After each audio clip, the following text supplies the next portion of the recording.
बिस्मिल्लाहिर्रहमानिर्रहीम। अस्सलामु अलैकुम दोस्तों, मौजूदा हालात में सभी पूछ रहे हैं कि अब क्या होगा, क्या जंग होगी। पाकिस्तानियों की अक्सरियत मौजूदा हालात में जंग ही मुल्की सलामती का वाहिद रास्ता समझती है, लेकिन अक्सरियत के कहने या मुतालबे से जंग छेड़ी जा सकती है, न रोकी जा सकती है। ये फैसला चंद बाइख्तियार अफराद ही कर सकते हैं और वही करेंगे। गालिब इम्कान यही है कि जंग नहीं होगी। फ़िलहाल पाकिस्तान जंग से बचने और आलमी बिरादरी का ज़मीर जगाने की कोशिश कर रहा है। मौजूदा मुआशी और सियासी हालात में इसे बेहतरीन तो नहीं, हाँ मुनासिब हिकमत अमली कहा जा सकता है, लेकिन सफारती महाज पर भारत को पिछाड़ने से काम नहीं चलेगा। आज नहीं तो कल हमें रास्त इकदाम उठाने पड़ेंगे।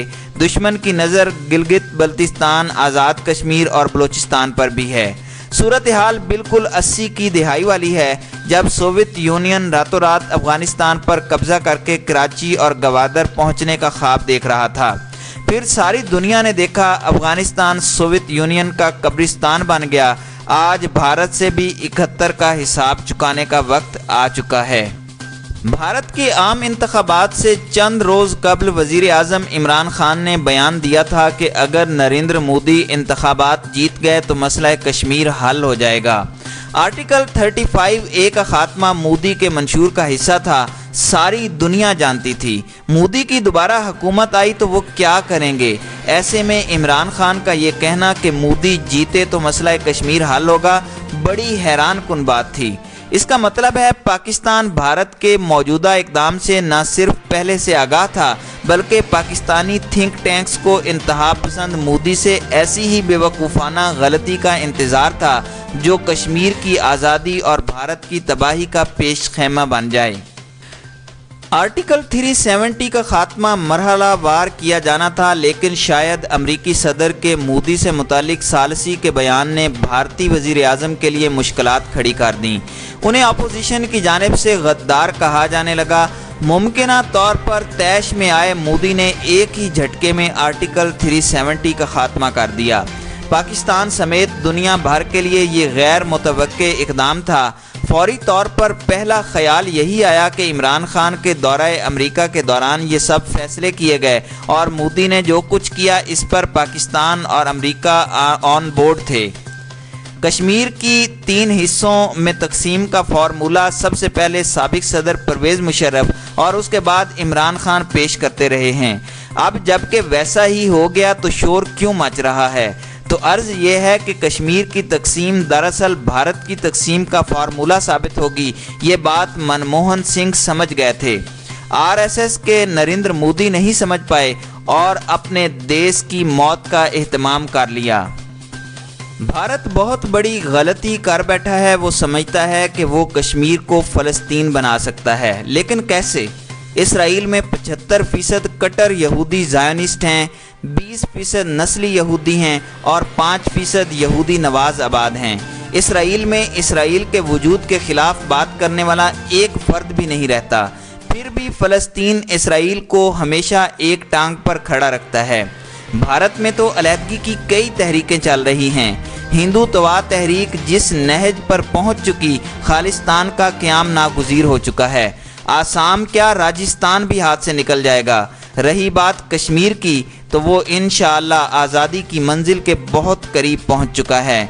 कश्मीरियों की कश्तियां जला दी गई हैं, उनके पास जीने का एक ही रास्ता है, मार दो या मर जाओ।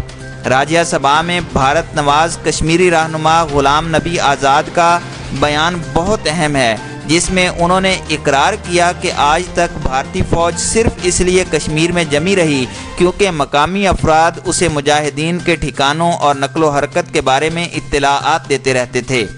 भारत ने कश्मीरियों के साथ विश्वासघात किया। अब कुछ भी हो जाए, भारतीय फ़ौज कश्मीर में ज़्यादा देर नहीं टिक पाएगी। हिंदुत्वा तहरीक हिंदुस्तान में सिर्फ हिंदुओं को ज़िंदा रहने का हक देती है, बाकी तमाम मज़ाहिब के मानने वालों को मार भगाना चाहती है।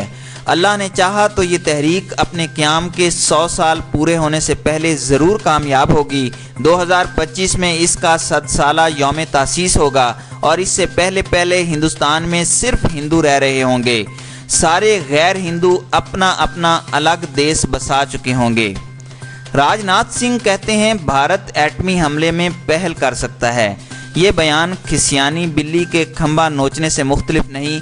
धमकी अपनी जगह, एटम बम चलाने में पहल इतनी आसान नहीं है। इससे दो मुल्क नहीं पूरी दुनिया मुतासिर होगी। 2 से 2.5 अरब लोग सेकंड्स में सफ़े हस्ती से मिट जाएंगे। कई हज़ार मील तक ओज़ोन लेयर ख़त्म हो जाएगी। दुनिया का दर्जा हरारत 2 से 3 सेंटीग्रेड बढ़ जाएगा। खित्ते में ग्लेशियर्स मुकम्मल तौर पर ख़त्म हो जाएंगे। कई ममालिक सैकड़ों फुट गहरे पानी में डूब जाएंगे। पूरी दुनिया कैंसर से भी ज़्यादा मोहलक बीमारियों का शिकार हो जाएगी। हालात मामूल पर आने में 100 साल से ज़ायद का अरसा लगेगा। क्या दुनिया ऐसा होने दे सकती है? इस वक्त भारत जारहाना जबकि पाकिस्तान दिफाई अंदाज अपनाए हुए है, लेकिन मोदी के पास ज़्यादा ऑप्शंस नहीं हैं। कारगिल तर्ज की जंग भारत को ज़्यादा भारी पड़ेगी। ऐन मुमकिन है भारत में खाना जंगी शुरू हो जाए। अगर जंग नागुज़ीर हो गई तो पाकिस्तान की हर मुमकिन कोशिश होगी इसे सिर्फ एक महाज तक महदूद रखकर प्रॉक्सी वार के ज़रिए भारत के कई टुकड़े कर दिए जाएं। लेकिन अगर 65 की तरह हमला हुआ तो शायद हफ्ता 10 दिन में ही खेल और खिलाड़ी ख़त्म हो जाएं। फिल वक्त पाकिस्तान एटमी हमले की बात न करके खुद को एक जिम्मेदार एटमी ताकत साबित कर रहा है, जबकि राजनाथ सिंह ने भारत की बौखलाहट और बचकानापन दुनिया के सामने अयां कर दिया। भारत अब दुनिया के वजूद के लिए बड़ा ख़तरा बन चुका है। यकतरफा तौर पर आर्टिकल 370 का खात्मा करके मोदी ने बता दिया कि वो इंतहा पसंदी में इंतहा से आगे जा सकता है। सेकुलर भारत हालत नज़ा में है। कोई पल आता है कि क्रियाक्रम हो जाए। दूसरी जानिब पाकिस्तानी मईशत भी बदहाल है। मुल्की सलामती के लिए कौम मुत्तहिद है, लेकिन सियासी अदम इस्तेहकाम भी हकीकत है। ऐसे हालात में पाकिस्तान तीनों महाजों पर तवील जंग लड़ने की पोजीशन में नहीं है। इसके बावजूद DG ISPR के चेहरे पर मौजूद इत्मीनान से लगता है कि पाक फौज ने बड़ा बंदोबस्त कर रखा है। सांप का सर मारखोर के मुंह में आ चुका है और भारत बहुत जल्द अपनी मौत आप मरने जा रहा है।